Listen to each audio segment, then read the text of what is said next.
महर्षि मेधा बोले, प्राचीन काल में देवताओं और असुरों में पूरे 100 वर्षों तक घोर युद्ध हुआ था और देवराज इंद्र देवताओं के नायक थे। इस युद्ध में देवताओं की सेना परास्त हो गई थी और इस प्रकार संपूर्ण देवताओं को जीत महिषासुर इंद्र बन बैठा था। युद्ध के पश्चात हारे हुए देवता प्रजापति श्री ब्रह्मा को साथ लेकर उस स्थान पर पहुंचे जहां पर कि भगवान शंकर विराजमान थे। देवताओं ने अपनी हार का सारा वृत्तांत भगवान श्री विष्णु और शंकर जी से कह सुनाया। वह कहने लगे हैं, प्रभु, महिषासुर सूर्य, चंद्रमा, इंद्र, अग्नि, वायु, यम, वरुण तथा अन्य देवताओं के सब अधिकार छीनकर सबका अधिष्ठाता स्वयं बन बैठा है। उसने समस्त देवताओं को स्वर्ग से निकाल दिया है। वह मनुष्यों की तरह पृथ्वी पर विचर रहे हैं।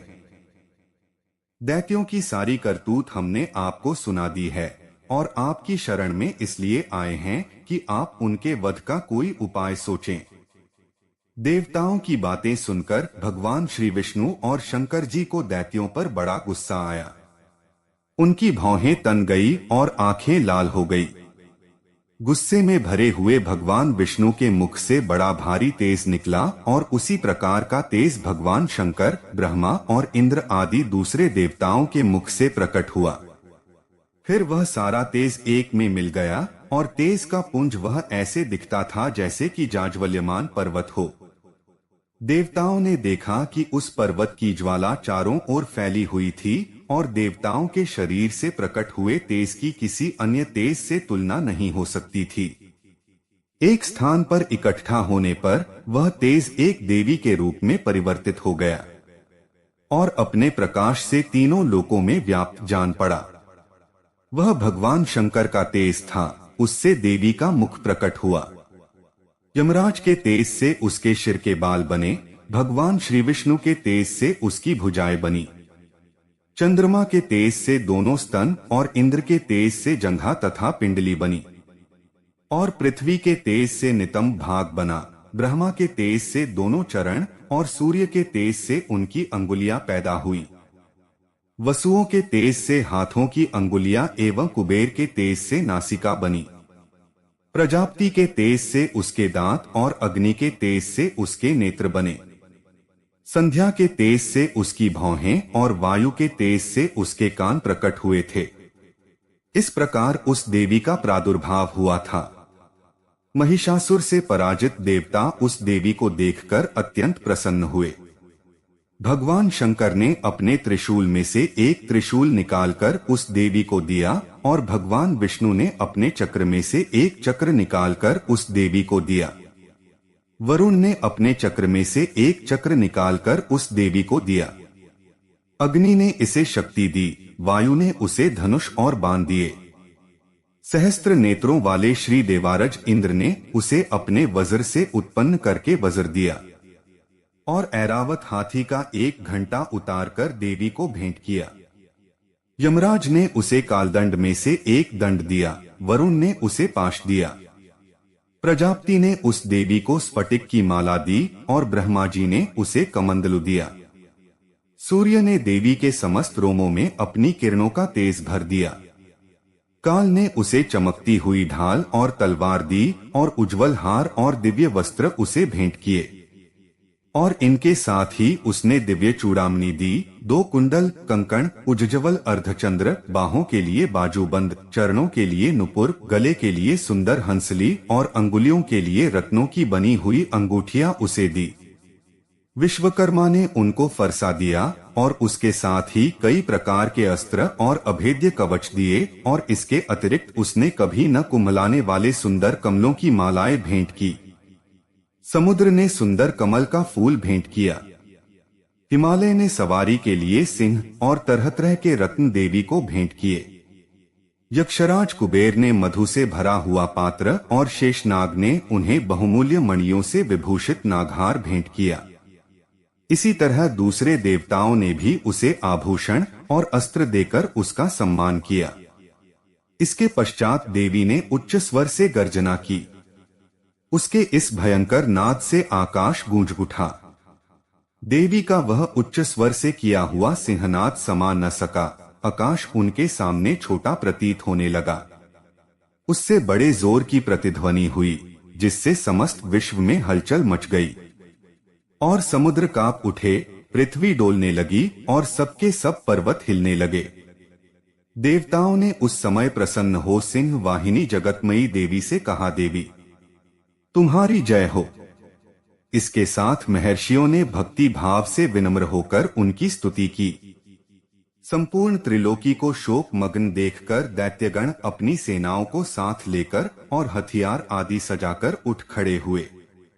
महिषासुर के क्रोध की कोई सीमा नहीं थी। उसने क्रोध में भरकर कहा, यह सब क्या उत्पात है। फिर वह अपनी सेना के साथ उस ओर दौड़ा जिस ओर से भयंकर नाद का शब्द सुनाई दिया था, और आगे पहुंचकर उसने देवी को देखा, जो कि अपनी प्रभा से तीनों लोकों को प्रकाशित कर रही थी। उसके चरणों के भार से पृथ्वी दबी जा रही थी। माथे के मुकुट से आकाश में एक रेखा सी बन रही थी और उसके धनुष की टंकोर से सब लोग क्षुब्ध हो रहे थे। देवी अपनी सहस्त्रों भुजाओं को संपूर्ण दिशाओं में फैलाए खड़ी थी। इसके पश्चात उनका दैत्यों के साथ युद्ध छिड़ गया और कई प्रकार के अस्त्र शस्त्रों से सब की सब दिशाएं उद्भाषित होने लगी। महिषासुर की सेना का सेनापति चिक्षुर नामक एक महान असुर था। वह आगे बढ़कर देवी के साथ युद्ध करने लगा। वाशकल नामक असुर 60 लाख असुरों के साथ युद्ध में आ डटा। इन सबके अतिरिक्त और भी हजारों असुर हाथी और घोड़े साथ लेकर लड़ने लगे और इन सबके पश्चात महिषासुर करोड़ों रथों, हाथियों और घोड़ों सहित वहां आकर देवी के साथ लड़ने लगा। कई शक्तियां फेंकने लगे और कोई अन्य शस्त्रादि। इसके पश्चात सबके सब दैत्य अपनी अपनी तलवारें हाथों में लेकर देवी की ओर दौड़े और उसे मार डालने का उद्योग करने लगे। मगर देवी ने क्रोध में भरकर खेल ही खेल में उनके सब अस्त्रों शस्त्रों को काट दिया। इसके पश्चात ऋषियों और देवताओं ने देवी की स्तुति आरंभ कर दी और वह प्रसन्न होकर असुरों के शरीरों पर डॉट अस्त्र शस्त्रों की वर्षा करती रही। देवी का वाहन भी क्रोध में भरकर दैत्य सेना में इस प्रकार विचरने लगा जैसे कि वन में दावानल फैल रहा हो। युद्ध करती हुई देवी ने क्रोध में भर जितने श्वासों को छोड़ा, वह तुरंत ही सैकड़ों हजारों गणों के रूप में परिवर्तित हो गए। तदंतर देवी ने त्रिशूल, गदा, शक्ति, खड्ग इत्यादि से सहस्त्रों असुरों को मार डाला। कितनों को घंटे की भयंकर आवाज से ही यमलोक पहुंचा दिया। कितने ही असुरों को उसने पास में बांधकर पृथ्वी पर धर घसीटा। कितनों को अपनी तलवार से टुकड़े दो कर दिए और कितनों को गदा की चोट से धरती पर सुला दिया। कई दैत्य मूसल की मार से घायल होकर रक्त वमन करने लगे और कई शूल से छाती फट जाने के कारण पृथ्वी पर लेट गए और कितनों की बाण से कमर टूट गई।